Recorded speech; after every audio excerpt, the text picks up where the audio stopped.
Q2 should have been a really exciting launch, a nice 2-liter petrol engine in a compact SUV, a crossover.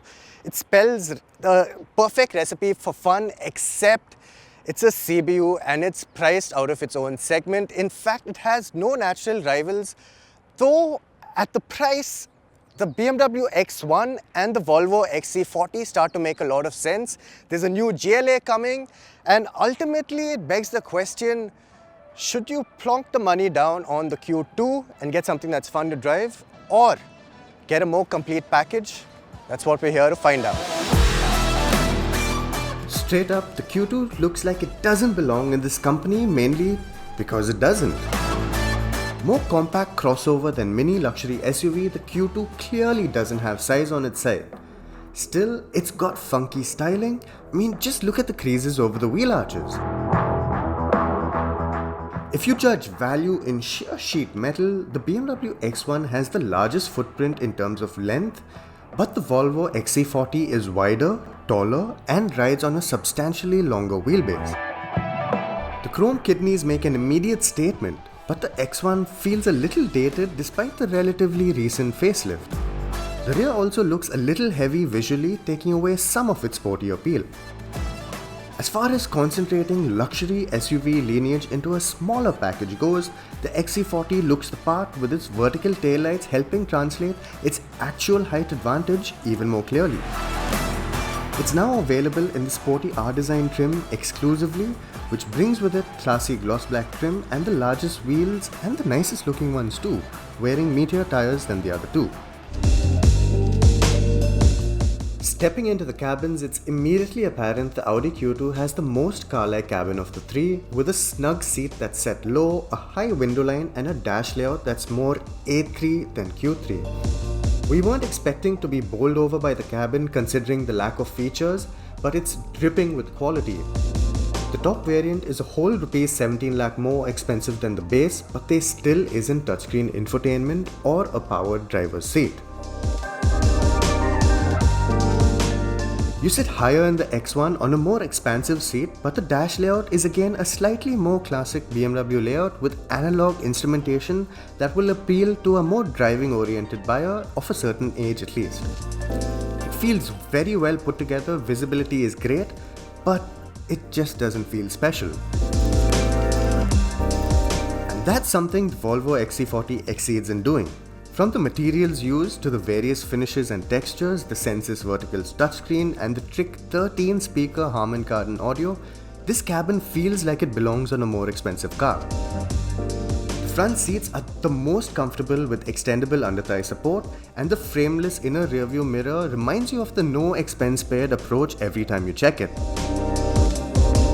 Coming to the rear seat space, the XC40 pulls out a slim advantage over the BMW X1 with slightly more under-thigh support and a marginally more comfortable angle of recline, and the feeling is just made better by the panoramic sunroof. Space, as you can imagine, is in short supply in the Q2, with both headroom and kneeroom being just about adequate for my 5'11" frame.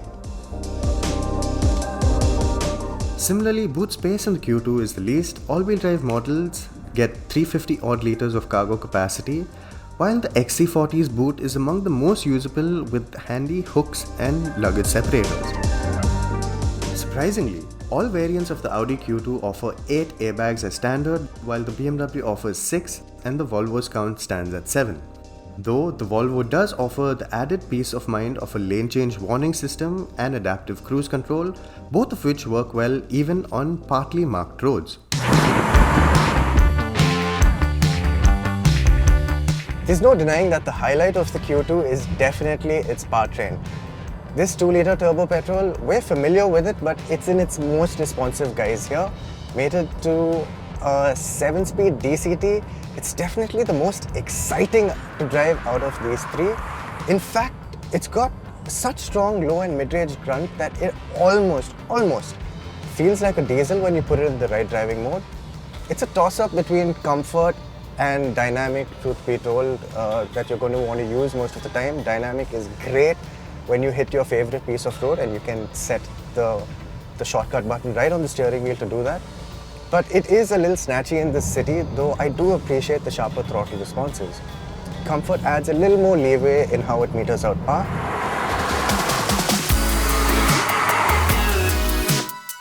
Of course, the only thing better than almost diesel-like torque is the diesel itself, and the X1 is the only diesel here in this test. It's a little unconventional, but BMW did have a petrol to give us, and with about 40% more torque than the petrol, still being cheaper than the other two, the diesel actually makes a very convincing case for itself.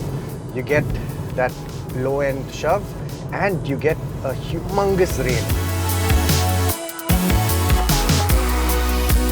As far as diesels go, this 2-liter unit is actually very, very refined.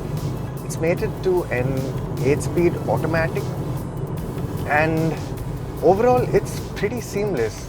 Shifts are pretty intuitive, and the response, even through the paddle shifters, is actually quite immediate. So when the mood does come over you to drive a little quickly, the paddle shifters are there to help out. Now the diesel does rev out to about 5,000 RPM, but again there's so much shove down low that you're not going to be wanting to do that. You can actually short shift just above 2,500 RPM and ride that wave of torque for effortless motoring. It just goes to show that diesels still have a place. Of course, if you don't particularly like diesels, we'll give you the information for the petrols and the figures that BMW claims. Though if the sound of a diesel is your main concern, don't let it be, because the blower is actually louder than the engine itself. That can get annoying on a longer drive where you have the climate control set in automatic, and let me put it on.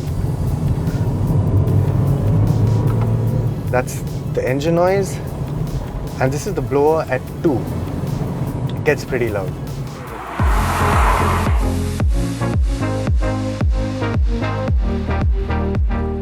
So the first thing that you'll have to get used to in the Volvo is the fact that you need to double tap the gear lever to get into drive. Now if you have another automatic in the household, it's a little bit of a learning period jumping out of that car and into the XC40. And not to perpetrate stereotypes, but if you're a more laid-back driver, perhaps a more family-oriented buyer, the Volvo is the safe choice. It's got similar outputs to the other two, and just by virtue of it being a Volvo, it just feels more relaxed, it feels more comfortable. So much so that driving it in any other mode other than eco or comfort actually doesn't suit the character of the car. Dynamic firms up the steering, gives you a little sharper throttle responses, but it doesn't feel right in the XC40. Of course, it is an R design package, but that's largely cosmetic, not like on the all-wheel drive cars, which also get a firmer suspension setup.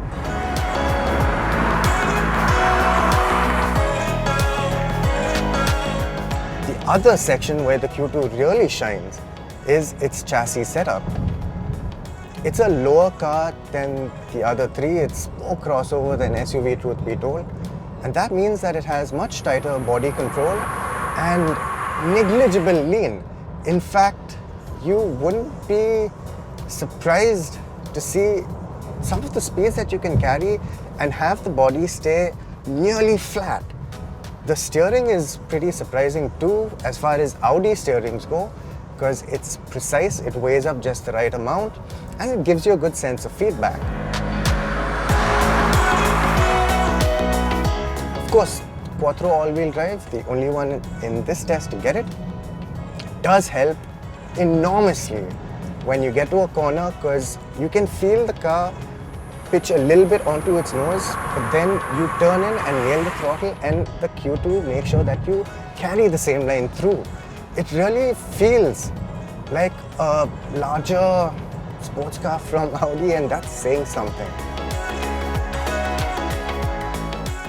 And contrary to what you'd expect, when you do hit a rough patch, there's not a lot of body movement inside either. It does keep you quite insulated from bad roads, though typical German style, the faster you go, the better the ride quality is.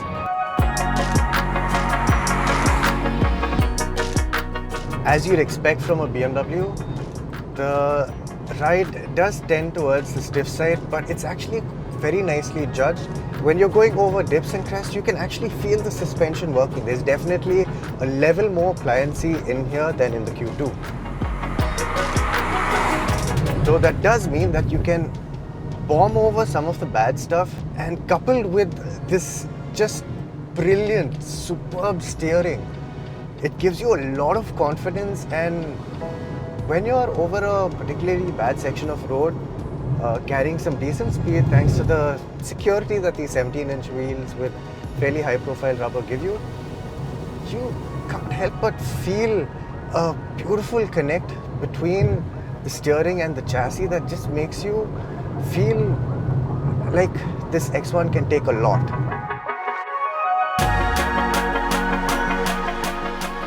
There is a touch more roll when you get to a corner, and being front wheel drive, if you go in too hot, you do feel a lot of weight up at the front of the car. Another big issue with this drivetrain is that the diesel torque tends to overwhelm the front wheels quite easily, and at low speeds, if you give it a boot full of gas, you will feel the steering tugging away. Ultimately, does that take away from the experience behind the wheel of the X1? Just a little bit, because if it's a road trip car that you're looking for, I think the diesel X1 can't be beat. The petrol could be a good option at a slightly lesser price, but honestly, given the slim price cap, I'd say just get the diesel and be done with it. Though the XC40 is riding on the largest wheels here, it's actually got the softest ride quality of the three, and it could have used a tinge more firmness in its ride, because though it's comfortable at low speeds and at city speeds, if you hit a dip or crest on the highway, you will feel those excessive body movements, which does translate to quite a bit of body roll when you're trying to corner the car hard. Of course, the XC40 isn't for corner carvers, though it puts a reasonable smile on your face before it squeals into understeer. So the paddle shifters do add a very welcome degree of involvement to the XC40's driving experience. It's got the right figures, it may be a little heavier and thus it's a little slower, but there's something about the way that this engine sounds, and you can hear it as you're rising through the revs at about 2700-2800 RPM, that just makes you want to take it easy. You would much rather short shift and enjoy that torque coming in at about 1700 RPM to actually make progress in the car. So, the Audi Q2 drives amazingly well and would be the pick despite the lack of space and features if it was priced at about Rs 40 lakh or thereabouts. The BMW X1 makes a strong case for itself if you're an enthusiast and if you don't mind that it feels a little outdated. But as an overall package for most people, it's the Volvo XC40 that makes you feel like you've got your money's worth.